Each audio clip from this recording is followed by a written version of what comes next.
येत्या 17 तारखेला 10 वर्ष पूर्ण होतील.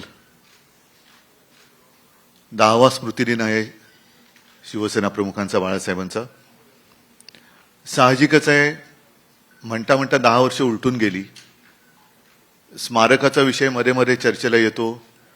नेमकं स्मारक कधी होतंय, नेमकं स्मारक कसं होणार आहे, याबद्दल अनेकांच्या मनामध्ये कुतूहल आहे. आणि म्हणून आज एका अशा टप्प्यावरती आपल्या सर्वांच्या माध्यमातून जनतेला माहिती मिळावी, हा आजच्या आपल्या भेटीमागचा उद्देश आहे. आता आपण प्रेझेंटेशन पाहिलं. हे प्रेझेंटेशन एक ज्याला बेसिक म्हणतो आपण, अशा स्वरूपाचं ते प्रेझेंटेशन आहे. नेमकं तिथे आणखीन ज्या काही गोष्टी आपण करणार आहोत त्या सर्व करण्यासाठी आपल्या सगळ्यांची मदत आणि सहकार्य हे अपेक्षित आहे. कारण गेल्या 2-4 वर्षामध्ये अनेक बैठका आम्ही घेतल्या. अनेक काही प्रसिद्ध व्यक्ती ज्या म्युझियमच्या बाबतीमध्ये काम करत आहेत त्यांच्याबरोबर चर्चा झाली. टेक्नॉलॉजी कोणती असावी, माध्यमं कोणती असायला पाहिजे, नेमकं ज्याला आपण मुद्दे म्हणतो ते काय असायला पाहिजेत. कारण शिवसेना प्रमुखांनी अनेक भाषणं दिली. ती भाषणं केवळ द्यायची म्हणून दिलेली नाहीत, तर जनतेमध्ये एक जागृती येण्यासाठी आणि महाराष्ट्राला, हिंदुस्थानला काहीतरी देणारी ती भाषणं आहेत. अनेक जण मला विचारतात की इथे पुतळा कुठे असेल. मी त्यांना सांगतो की इकडे पुतळाच नसेल. त्याला म्हणजे काय, म्हणजे त्यांना मी सांगते की माझी जी कल्पना आहे, पुतळा म्हणजे स्मारक नाही. तसंच हे नुसतं एक संग्रहालय नाहीये की नुसते फोटो आणून चिकटवले, त्यांची कार्टून्स आणून चिकटवली, आमच्याकडे ज्या काही बाळासाहेबांच्या वस्तू आहेत त्या आणून ठेवल्या म्हणजे संग्रहालय. ते संग्रहालय होतं. हे म्युझियम म्हणजे स्फूर्तीस्थान असणार आहे, प्रेरणा देणारं स्थान असणार आहे. शिवसेना प्रमुखाने आयुष्यभर जे कार्य केलं तेच कार्य हे त्यांचं स्फूर्तीस्थान पुढचे अनेक वर्ष करणार आहे. आणि म्हणून आज आपण नेमके कुठे आहोत याचं कारण काहीसा जो एक लोकांना वाटतं की वेळ लागतोय, तो वेळ एवढ्यासाठी आहे. एक तर ती जागा अशी आहे की तिथे महापौर बंगला, ज्याचा उल्लेख सुभाष देसाई साहेबांनी केला की वारसा वास्तू किंवा हेरिटेज वास्तू आहे. या हेरिटेज वास्तूबद्दल काही नियम आहेत. त्या वास्तूच्या मध्ये, म्हणजे ज्याला लाईन ऑफ साईट म्हणतो, मध्ये एकही असं बांधकाम येता कामा नये. त्याच्यानंतर त्या वास्तूला सुद्धा आम्ही कुठेही धक्का पोचेल असं काही काम करत नाही आहोत. जागा आहे, पण जागा आहे म्हटल्यानंतर पुन्हा CRZचा कायदा आहे. आणि ह्या सगळ्या गोष्टीचा अभ्यास करून मग जी जागा उपलब्ध करायची आहे या प्रेरणास्थानासाठी, ती जमिनीखाली आपण केलेली आहे.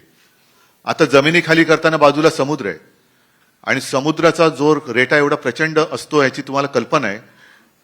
तर त्या समुद्राच्या पाण्यापासून आणि त्या दाबापासून एक संरक्षक भिंत म्हणा किंवा त्या संग्रहालयाला काही धोका पोचणार नाही अशा पद्धतीने दक्षता घेऊन हे बांधकाम करावं लागतंय.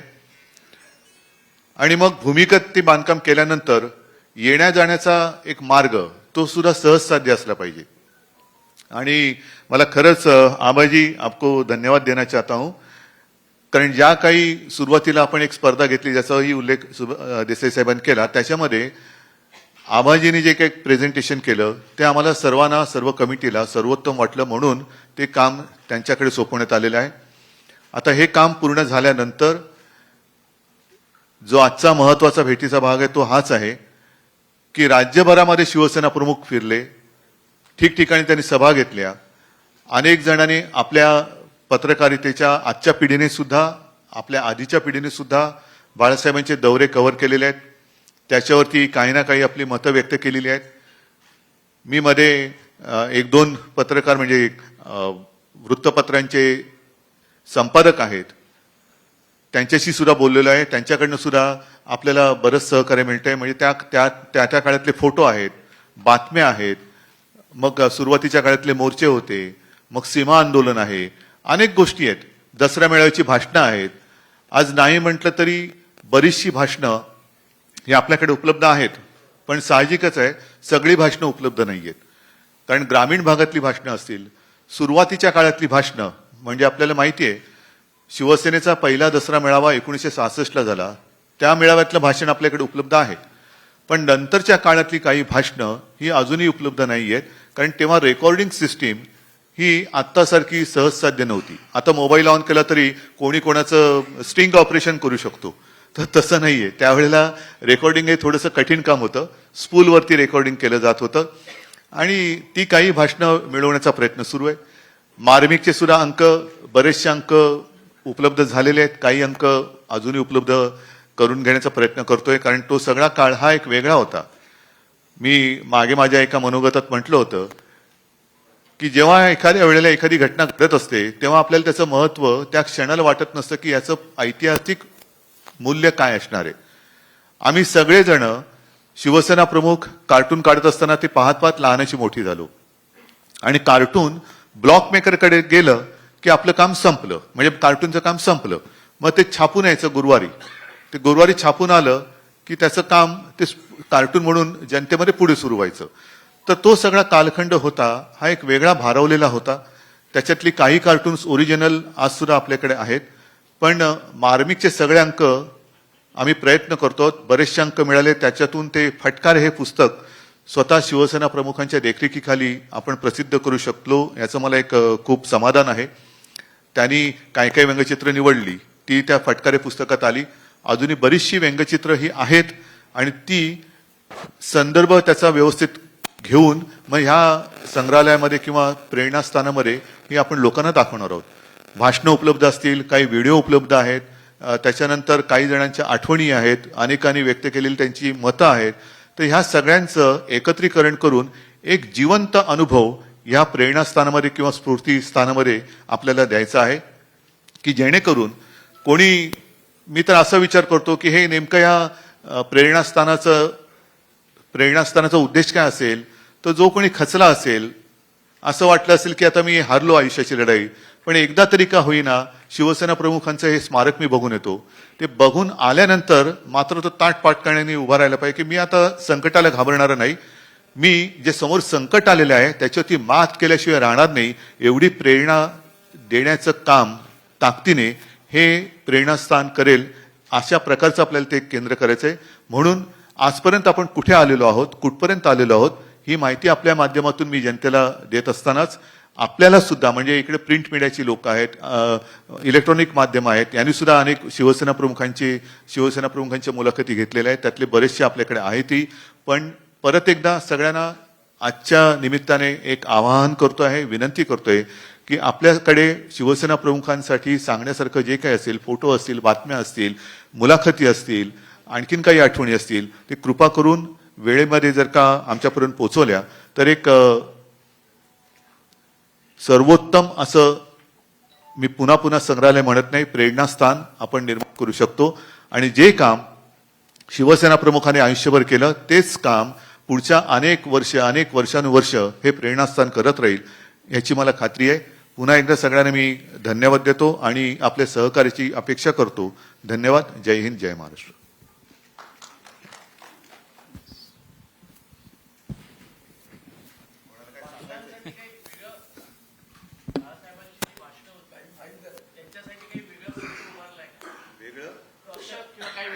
योजना आहे का?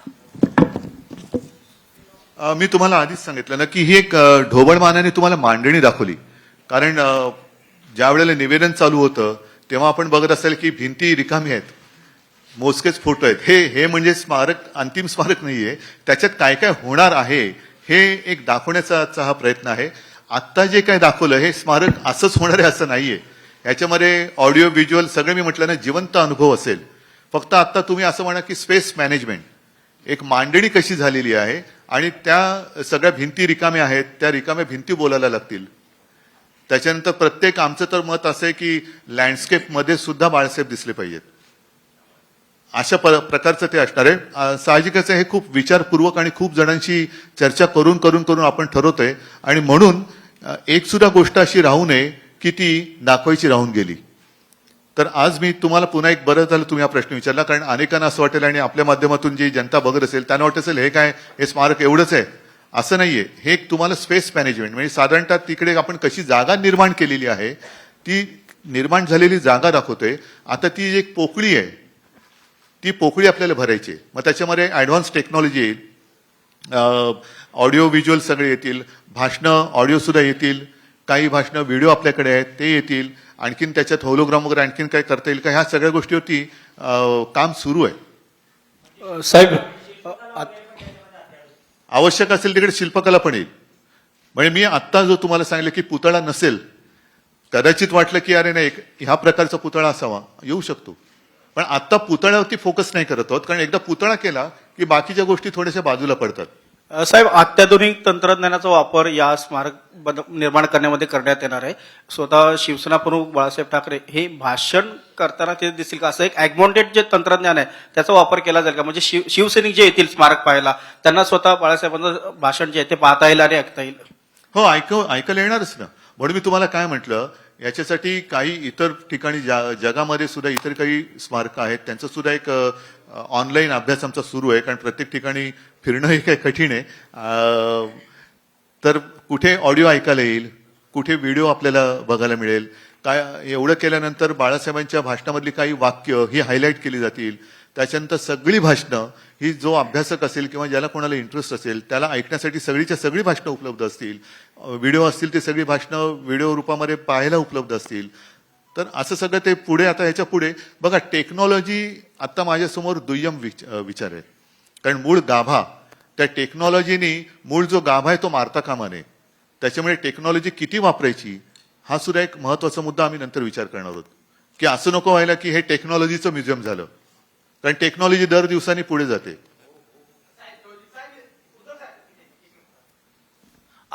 आपने कहा कि जो भी व्यक्ति जिसने उम्मीद खो दी होगी जब भी इस स्मारक प्रेरणा स्थान के भीतर जाएगा उन्हें नई ऊर्जा नई आशा मिलेंगी. आप जिस तरह से बाळा साहब की शिवसेना फिलहाल जो पिछले 3 महीने से वाकया हुआ, आप भी अंडर कंस्ट्रक्शन भले ही, लेकिन जब भी आप गए होंगे तब आप कितनी ऊर्जा के साथ वहां से बाहर आए? मेरी ऊर्जा कभी कम नहीं होती क्योंकि बाला साहब मेरे भीतर है, तो इसलिए मुझे बाहर की ऊर्जा की आवश्यकता नहीं लगती. थँक्यू.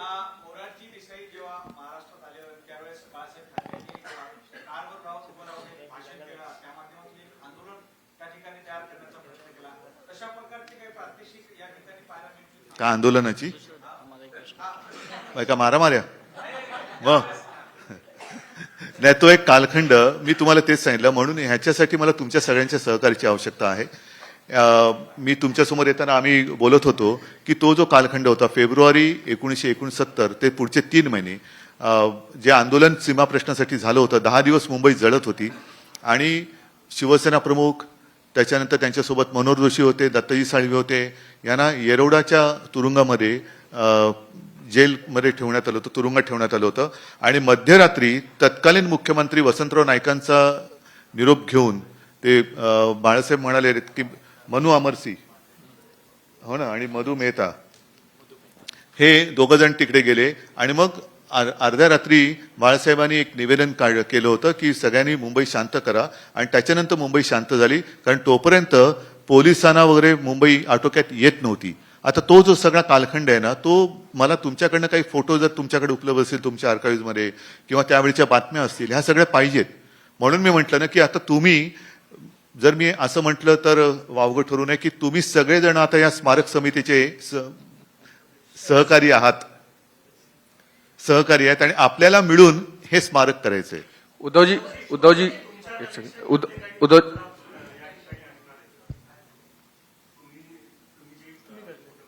मी काढलेले जर आवश्यक असतील तर जरूर असतील. केवळ मी काढलेत म्हणून तिकडे असणार नाही, तर मी काढलेले जर आवश्यक असतील तर जरूर असतील. जे आवश्यक असेल ते असेल. उद्धव जी, दो चीजें हैं. पहला तो होलोग्राम में बाला साहब को जो लोग पहले से जो जानते हैं या जो नई पीढ़ी जानना चाहती है, कई बार उनको सामने से देखना चाहती है या उनके बातचीत करने के जो विजुअल्स है, ऑडियो विजुअल्स तो ठीक है, लेकिन होलोग्राम के जरिए सामने बाला साहब बात कर रहे हैं, इस तरीके की टेक्नोलॉजी को क्या उसमें लाया जाएगा? पहला नहीं, इसलिए मैंने कहा ना कि टेक्नोलॉजी मेरे लिए इतनी टेक्नोलॉजी इसके ऊपर हावी नहीं होनी चाहिए, टेक्नोलॉजी हावी नहीं होनी चाहिए। और ये भी देखने की आवश्यकता है कि होलोग्राम, क्योंकि अब जो हमारे हाथ में उपलब्ध बाला साहब जी के फोटो है या भाषण है, उसके ऊपर से होलोग्राम ठीक तरीके से बन सकता है क्या, वो भी एक देखने की आवश्यकता है। अदरवाइज ऐसे हो जाएगा कि कुछ भी दिखाना है इसलिए आपने दिखा दिया, वैसे नहीं चाहता हूं मैं। दूसरा ये सवाल है कि 92-93 में जब मुंबई में दंगे हुए थे, बाला साहब ने उस समय में किस तरीके से उस पूरे दंगों पर कंट्रोल किया, या मैं एक सरकार बात की बताऊं तरफ से आपको, जो मदद हुई? ये जो सारे आपके मन में आज प्रश्न है, इसका मतलब आप वो वहां देखना चाहते हैं, बराबर है। तो जैसे आपने पूछा, तो ये सारी चीजें मैं आपको एक रिक्वेस्ट करता हूं कि आपके माध्यम से आपके क्या कहूं मैं, इलेक्ट्रॉनिक माध्यम असतील किंवा आपले प्रिंट मीडिया, आपके ऑफिस में, आपके आर्काइव्स में जो भी कुछ चीजें होंगी, आप कृपा कर लाके दीजिए।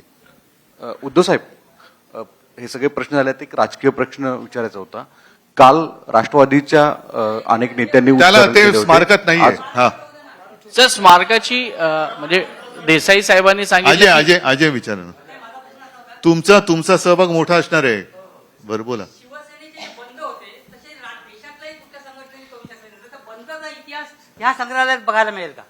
मी तुम्हाला काय म्हणतोय, आता तुम्ही सगळेजण वेगळे विषय बोलायला लागलात, म्हणजे एका माणसाचं हे काम नाही आहे। तुम्हाला मी पुन्हा एक विनंती करतो की तुमच्या मनातले बाळासाहेब हे मला इथे पाहिजेत, आणि म्हणून तुम्ही आता एक बंदचा विषय घेतला, तुम्ही 1969च्या सीमा आंदोलनाचा घेतला, त्याने 92-93चा घेतला, आणखीन कुठला असेल, हे सगळे विषय हे मला तिकडे आणायचे आहेत। म्हणून तुम्ही प्रश्नांची उत्तर घेऊन माझ्याकडे या की हे आमच्याकडे, हे इकडे असावं, किंवा काही सूचना द्या की ज्या आपण त्याच्यामध्ये इतरांकडनं उपलब्ध करून घेऊ। न्यायालयीन खटले जे होते म्हणजे हिंदुत्वाच्या प्रश्नावर नाही, आता बाबरी मशिदीचा खटला, त्यानिमित्ताने बाळासाहेब अयोध्येला एकदा गेले होते कोर्टामध्ये, आपल्या लखनौला गेले होते, तर आता तिथल्या पेपरमध्ये काही फोटो आले असतील तर ती कात्रण आणि ते फोटो जर तुमचा संपर्क असेल, आम्ही तर करतोच आहोत, पण तुमच्या माध्यमातून जर का ते मिळाले तर ते आपल्याला पाहिजेत। म्हणजे आपण सगळे मिळून हे एक स्मारक करायचंय।